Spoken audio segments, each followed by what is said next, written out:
तो जीएसटी का पैसा, ये जीएसटी लागू की इन्होंने, नोटबंदी की। आप सोचिए, नोटबंदी और जीएसटी को से किसका फायदा होता है? छोटे दुकानदारों का नहीं होता, छोटे बिजनेस वालों का नहीं होता, किसानों का नहीं होता, मजदूरों का नहीं होता, स्टूडेंट्स का नहीं होता, अरबपतियों का होता है। ये पूरा का पूरा इनकी जो पॉलिसीज हैं, ये सारी की सारी अरबपतियों की पॉलिसीज हैं। तो जीएसटी आप देते हो, आपने शर्ट खरीदी, वही शर्ट अगर अदानी खरीदेगा, जितनी जीएसटी आप देते हो उतनी जीएसटी वो देगा। आपने किसी रेस्टोरेंट में खाना खाया, जितनी जीएसटी आप दोगे उतनी जीएसटी अदानी देगा। तो जीएसटी आप देते हो। आप अपने बच्चों को प्राइवेट कॉलेज यूनिवर्सिटी में भेजते हो,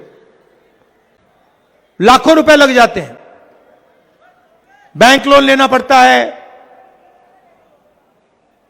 खून पसीना देकर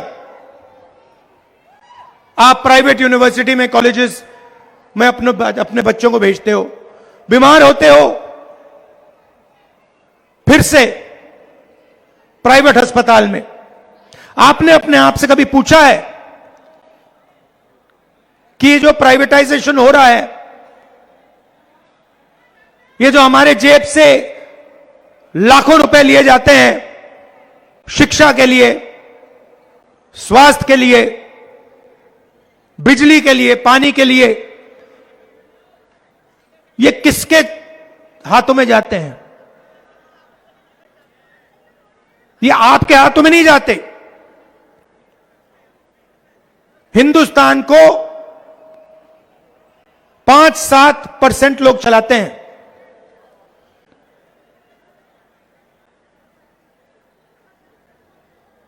हिंदुस्तान में 50%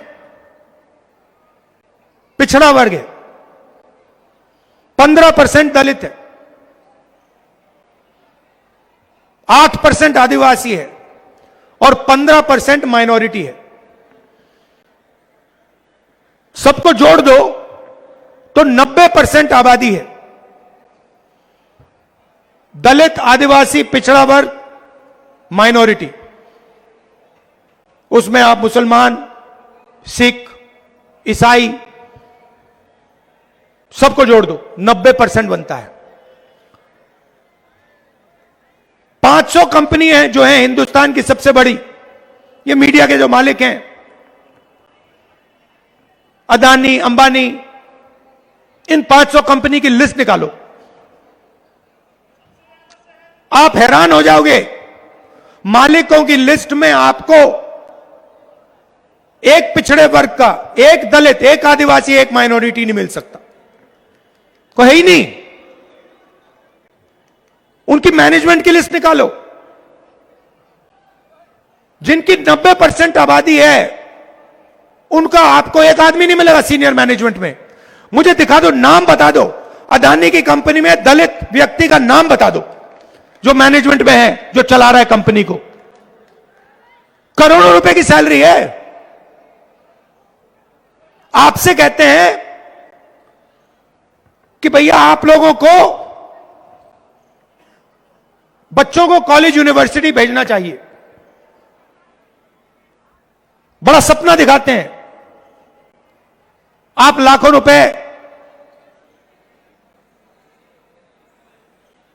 कॉलेजेस में डाल देते हो, सपना देखते हो कि भैया हमारा बच्चा इंजीनियर बनेगा, डॉक्टर बनेगा, आईआईटी में चला जाएगा, आईआईएम में चला जाएगा। मगर आप सर्टिफिकेशन के लिए, ठप्पे के लिए अपने बच्चों को स्कूल, यूनिवर्सिटी, कॉलेज नहीं भेजते हो। आप इसलिए भेजते हो क्योंकि आप सोचते हो कि अगर हमने बच्चों को शिक्षा दे दी इंजीनियर बना दिया, डॉक्टर बना दिया, तो उन्हें रोजगार मिलेगा। और देश की सच्चाई है कि आपको जो भी करना है कर लो,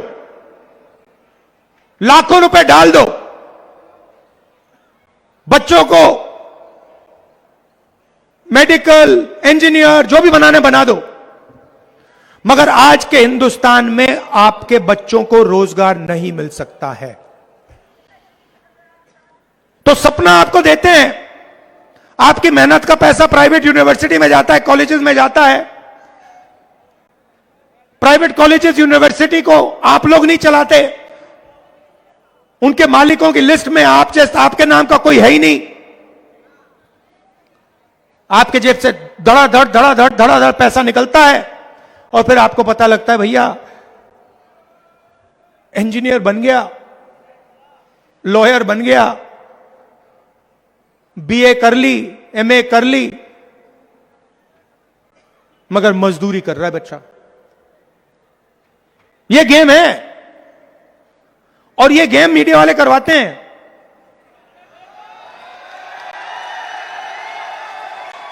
एक तरफ मोदी जी का चेहरा दिखाएंगे, देखो ध्यान भड़काने का काम है, ध्यान भड़काने का काम है। कभी आपको अमिताभ बच्चन दिखाएंगे, कभी आपको अमिताभ बच्चन, फिर कभी अंबानी की शादी, फिर कभी कहेंगे भैया देखो भैया उधर बड़ा क्रिकेट मैच चल रहा है, डांस गाना होगा, मन की बात होगी, मगर काम की बात मीडिया वाले कभी नहीं करेंगे। काम की बात क्या है? काम की बात क्या है? काम की बात यह है कि भैया हमें रोजगार क्यों नहीं मिल रहा, महंगाई क्यों बढ़ती जा रही है, हमारे जेब से पेट्रोल का पैसा अंबानी की जेब में क्यों जा रहा है। यह है काम की बात। अदानी को सारे के सारे एयरपोर्ट क्यों मिल रहे हैं, अग्निवीर क्यों हुआ, जवानों से पेंशन क्यों छीनी गई। ये है सच्चे मुद्दे। इसके बारे में कोई बात नहीं करेगा, मगर नुकसान तो आपका होता है।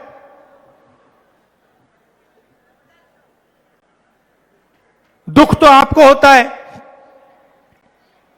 मेहनत आप करते हो, और होता क्या जा रहा है, अरबपतियों का हिंदुस्तान बन रहा है। 100-200 लोग हैं, उनका नाम आप जानते हो, अदानी, अंबानी, बिरला, टाटा। वो जो भी सपना देखना चाहते हैं देख सकते हैं, जो भी करना चाहते हैं कर सकते हैं। उनके बच्चे कुछ भी करना चाहें तो कर सकते हैं, मगर आप सपना नहीं देख सकते। आपको रोजगार नहीं मिल सकता, आपको महंगाई से राहत नहीं मिल सकती। क्यों? क्योंकि पूरा सिस्टम आपसे चोरी करने का, आपसे पैसे लेने का और आपके ध्यान को भटकाने का सिस्टम है। तो हमने कहा, पार्लियामेंट हाउस में मैंने नरेंद्र मोदी के सामने बोला, आज तक हिंदुस्तान में पिछड़े वर्ग को अपनी सच्ची आबादी नहीं मालूम। मैंने नरेंद्र मोदी जी से बोला, एक काम करिए, पूरे देश में जाति जनगणना करवाइए कि पता लग जाए कि किसकी कितनी आबादी है और किसकी कितनी भागीदारी है। नरेंद्र मोदी ने एक शब्द नहीं बोला। जुडिशरी में 90% के कोई लोग नहीं हैं, प्राइवेट अस्पताल आपके हाथों में नहीं, प्राइवेट कंपनियां आपके हाथों में नहीं, प्राइवेट यूनिवर्सिटी कॉलेजेस आपके हाथ में नहीं। पहले आपको रोजगार मिलता था, पब्लिक सेक्टर में मिलता था, वो सारा का सारा उठा के बेच दिया। पहले आप सेना में जा सकते थे, अब कहते नहीं भैया सिर्फ 4 साल रहोगे, उसके बाद ना आपको पेंशन मिलेगी ना शहीद का दर्जा मिलेगा।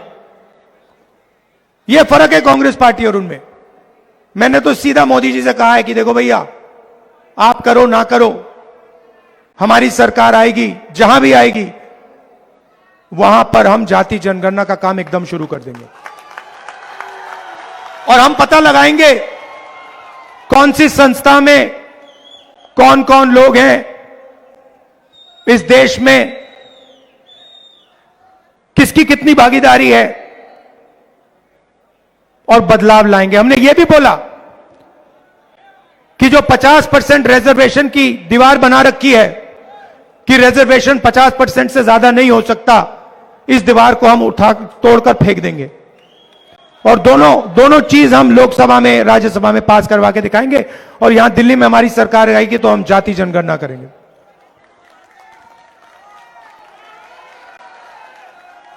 यहां पे आपके अनिल चौधरी जी हैं, इनका आप पूरा समर्थन दीजिए, पूरा समर्थन कीजिए।